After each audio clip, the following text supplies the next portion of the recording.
Hey guys, this is RaedFrost and I've got some exciting news for you all. The patch for Batman Arkham Knight has been installed and it has improved things on the PC side like you wouldn't imagine. Let's go into the options. When we go to graphic options now, we have a whole lot of options we didn't have before. Now, I've already gone through the game a few times to check some of these things. And I basically optimized the best settings for my computer. Now, my computer's obviously not the strongest. Definitely not like a super rig or anything. But I'd say it runs the game really well, especially now. As you can see, they've now upped the FPS in the game. It's no longer locked at 30. I can actually bring it all the way up to 90. But, again, my computer's not a beast. So I'm gonna stick to 60. As you can see, this video is at 60 frames per second. Sadly, I can't up the resolution, because immediately, as you can see down here, it starts telling me what my limitations are. Now, I could do this, but it's gonna affect gameplay. It's gonna drop frames, stuff like that. And that's the cool thing about this. It actually lets me know what features are, in fact, acceptable for my particular GPU, and which are not. And I can actually bring up the shadow quality to high, and it's kind of high, and maybe some frame rate drops, maybe some stuttering, but it can handle it, at least according to this. It's yellow, it's not red. But you know, for the sake of the video, I'm gonna leave it to normal, and it actually still looks really good. Level of detail, motion blur, anti-aliasing. Unfortunately, unlike other versions of anti-aliasing, it doesn't really say what type of anti-aliasing we're talking about. I guess it's SMAA, but hey, at least it's something we can affect now. Motion blur especially, since it's something that you can turn off before.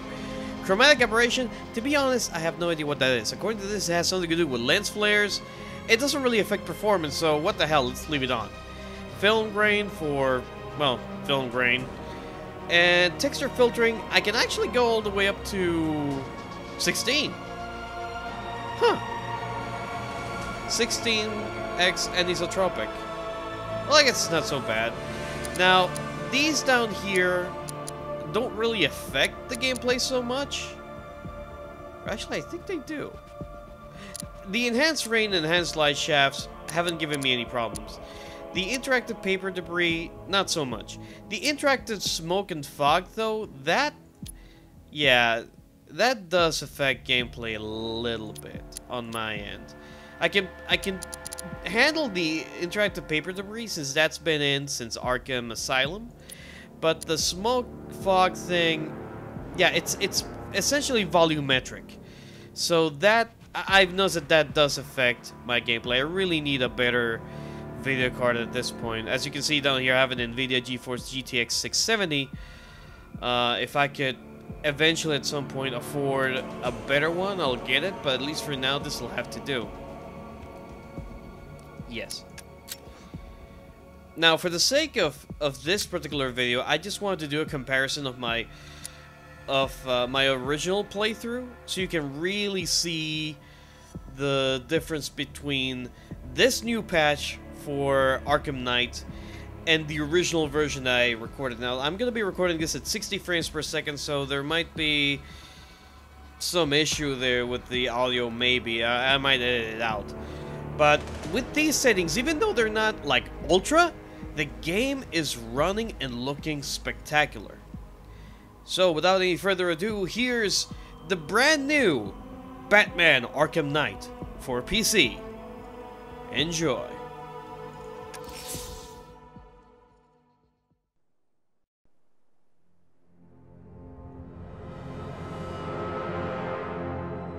Nine months ago, Joker was cremated. I pressed the button and burnt the evil bastard myself. And then, we waited. Gotham braced itself for the inevitable power struggle. But it didn't come. Crime actually fell. Deep down, I knew war was coming. I was just waiting for someone to pull the trigger.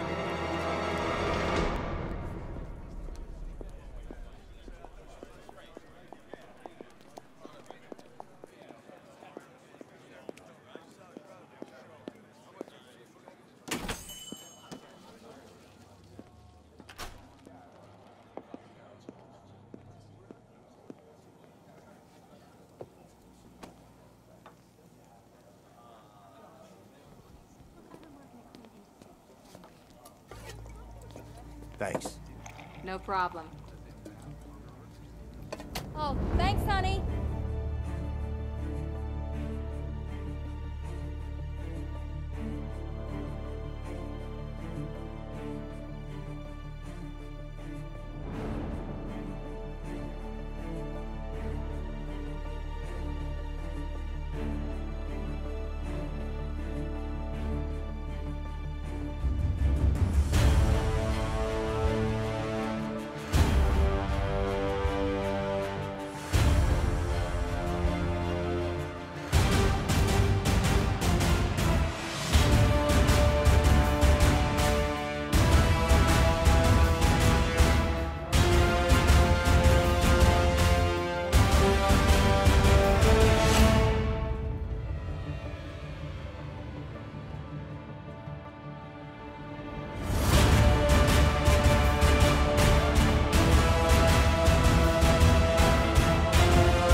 I'm tracking several transport helicopters moving into the city.